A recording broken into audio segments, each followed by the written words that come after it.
के शामजित घन कुंचित के सब जाय रे शोभार बलिहारी जाय रे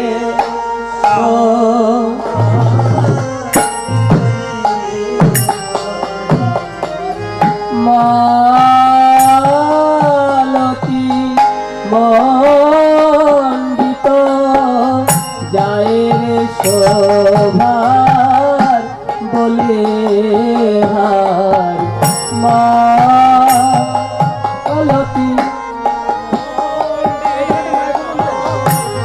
माइक्रोफोन दे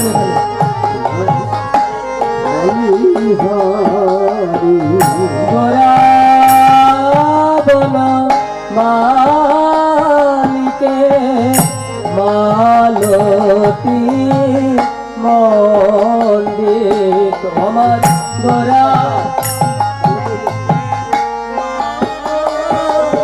ওই মল্লিকা মালতি দামে আমার গোরা বন মালিকে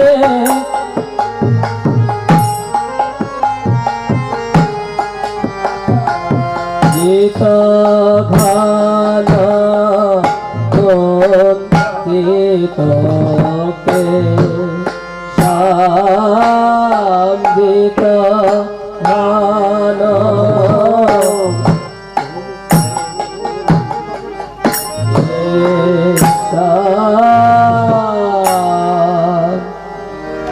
সুধী ভক্ত সজ্জন এটি একাধারে বড় তাল তারপরে ভাষাটি হচ্ছে সংস্কৃতি ভাষা এটি বোঝা বড় দায় অত্যন্ত কষ্টকর কিন্তু এর খুব সুন্দর ব্যাখ্যা রয়েছে আমার এই ভোকালটা একটু রিভাব দিয়ে দিন এর ব্যাখ্যা হচ্ছে যে মধুকর রঞ্জিত মালতি মণ্ডিত জিত ঘন কুঞ্চিত কেশম এই ভাষাটি বুঝতে গেলে এই আরবি ভাষার মতো ওই ডান দিক থেকে বুঝতে হবে কিভাবে যে মালতি জিত ঘন কুঞ্চিত কেশম জিত ঘন মালতি মণ্ডিত মধুকর রঞ্জিত মানে কুঞ্চিত কেশম শ্রীমান মহাপ্রভুর মস্তক পরি যে কেশ সেটি কেমন কুঞ্চিত মানে কোকড়ানো কোকড়ানো কেশ আর সেই কোকড়ানো কেশে কি রয়েছে কাকে জয় করে নিয়েছে যে জিত ঘন মানে জিত মানে জয় করেছে আর ঘন মানে ওই আকাশের কালো মেঘকেও শ্রীমান মহাপ্রভুর কেশরাশি জয় করে নিয়েছে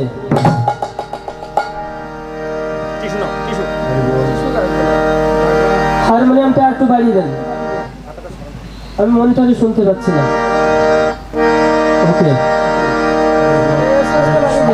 একটু বাড়িয়ে দেন জয় করে নিয়েছে শ্রীমান মহাপ্রভুর কেশরাশি যে এত ঘন কালো চুল যে ওই কালো মেঘকেও জয় করে নিয়েছে আর কি করেছে যে মালতি মণ্ডিত শ্রীমান মহাপ্রভুর কেশ পরি মানে কেশের উপরে একটা মালতি ফুলের মণ্ডিত মানে ঝুটিকা বাঁধা রয়েছে আর সেই ঝুটিকা হচ্ছে যে মালতী ফুলের ঝুটিকা আর এই মালতী ফুলের যে গোলাকৃত এই যে মস্তক পরি তাতে কি করছে যে নদিয়ার যে ভ্রমণ মধুকর তারা গুনগুনিয়ে গান গাইছে এবার দেখুন তার মস্তকের নিচে রয়েছে কপাল সেই কপালে তিলক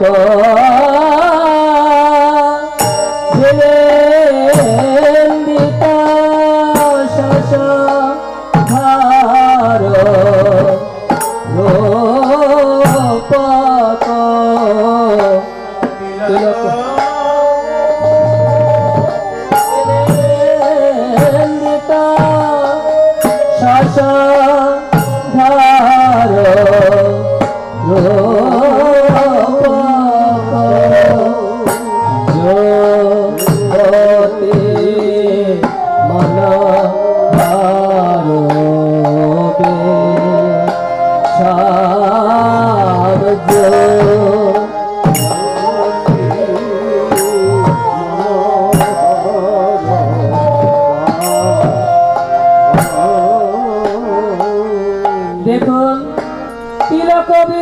নিন্দিত। নিন্দিত মানে হচ্ছে নিন্দা করেছে। কাকে? যে শশধর, তিলকবি নিন্দিত শশধর রূপ। শশধর মানে কি জানেন? শশধর মানে হচ্ছে আকাশের যে চাঁদ, চাঁদের এত সুন্দর শোভা, যে এত সুন্দর, কিন্তু যখনই কিনা শ্রীমান মহাপ্রভুর যে তিলক, তিলকের কথাই যখন আসে, তখন ওই শশধরকেও হার মানিয়ে ফেলে। কেন? কেননা ওই চাঁদে রয়েছে কলঙ্ক, আর শ্রীমান মহাপ্রভুর বস্ত্র পরিচয় চন্দন তিলক, সেটি হচ্ছে অলঙ্কৃত, কলঙ্কৃত নয়। হরি চন্দনে সাজায়েছে চাঁদ,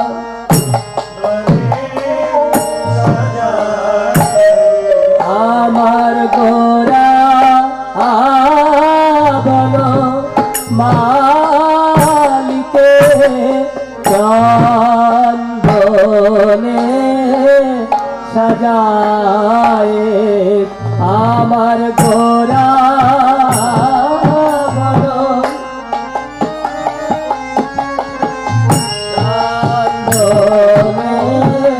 সাজায় আমার গোরা মালিকে চন্দনে সাজায়েছে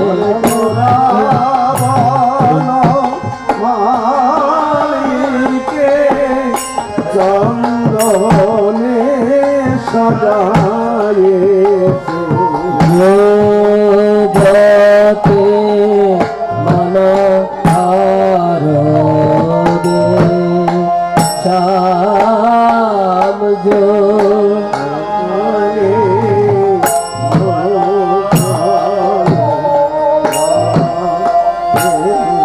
সখী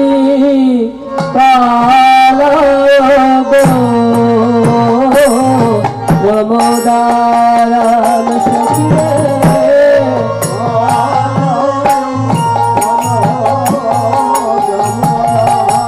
এই যে দেখুন, এই যে বর্ণনা করছে নদিয়া নাগরী, এই জগতের লোককে বলছে যে দেখ শ্রীমান মহাপ্রভুর এত সুন্দর রূপ।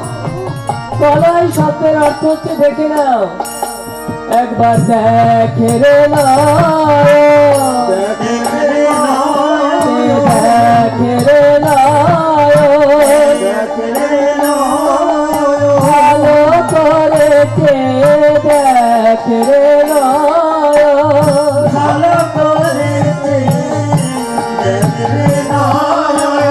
দেখিলে আনন্দ হবে, ভালো করেছে দেখে রে নয়ন, দেখিলে আনন্দ হবে।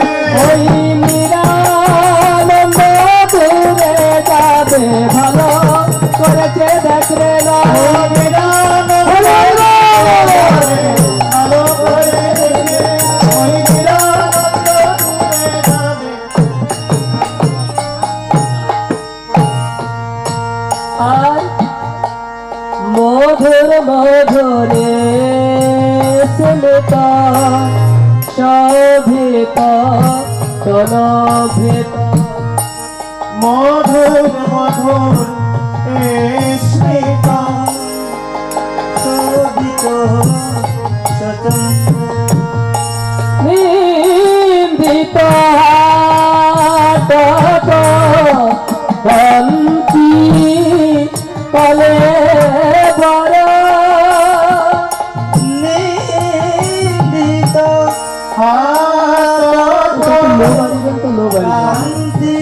লোটা বাড়ি বলে নিন্দিত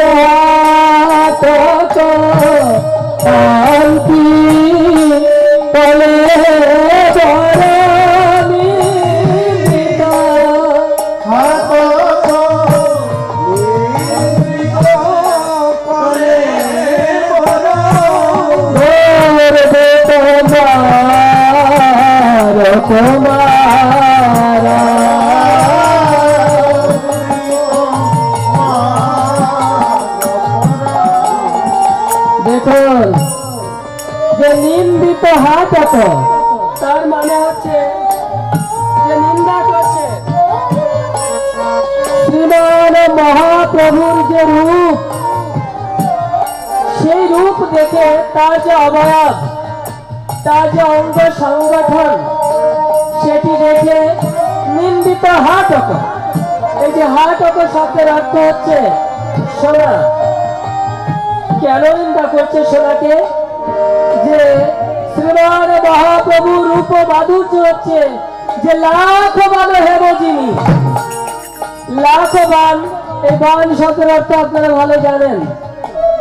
যদি সোনাকে একবার খাদ্যমুক্ত করা হয় তাকে বলা হয় এক বান, আর সোনাকে যদি দুইবার খাদ্যমুক্ত করা হয় তাকে বলা হয় দুই বান। সোনাকে যদি শতবার খাদ্যমুক্ত করা হয় তাকে বলা হয় শতবান, আর সোনাকে যদি লাখ বার খাদ্যমুক্ত করা হয় তাকে বলা হয় লাখবান। এই শ্রীমান মহাপ্রভুর রূপ মাধুর্য হচ্ছে লাখ বান হেব যিনি। সেই কাঁচা কাঁচা সোনা বলো কিসে বাগনি, কিসে বাগনি, কাঁচা সোনা বলো কিসে বাগনি,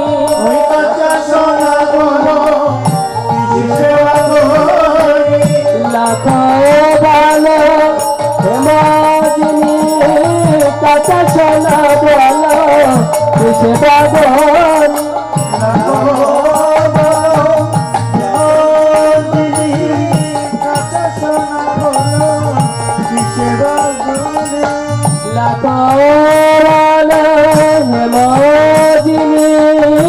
কাঁচা সোনা বলো কিসে বাগনি, লাখানো হে মদিনী, ওই গৌর গোলা বন্ধ আগে লাখো বাবা হে মদিনী গৌর।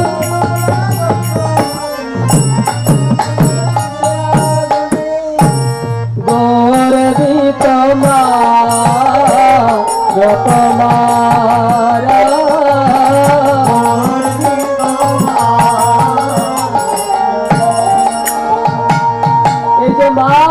শব্দের অর্থ হচ্ছে কামদেবের অত্যন্ত গর্ব। কেন গর্ব? যে এই যে রূপ সৌন্দর্যের যিনি দেবতা কামদেব, তার অত্যন্ত গর্ব তার রূপ নিয়ে। কিন্তু যখন কিনা গৌর বর্ণ কামদেব দেখেছেন, তখন তিনি নতমস্তক হয়ে গৌরদেবকে শুধু দেখেই চলেছেন। কেন? যে এত সুন্দর রূপের মানুষ এই জগতে কি হয়? তাই কামদেবের গর্বকেও গর্ব করেছেন শ্রীমান মহাপ্রভুর এই রূপ। আর শ্রীমান মহাপ্রভুর যে অধর মুখে কি লেগে রয়েছে? মধুর মধুর এ স্মৃত লোভিত তনুভৃত,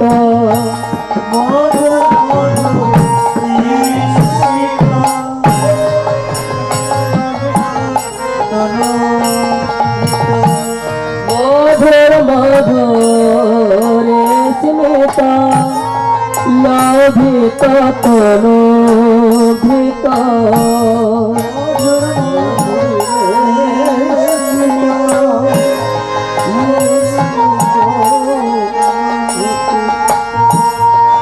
অনুপম ভাব বিলাসা,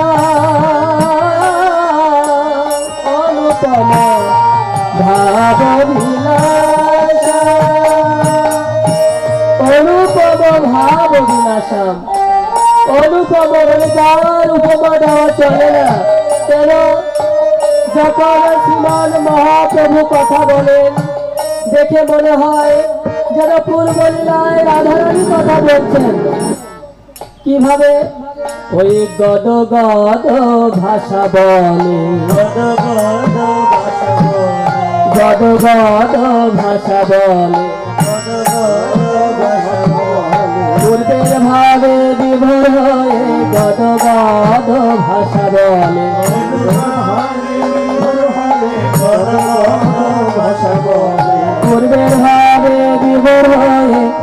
জগৎ ভাষা বলে পড়ে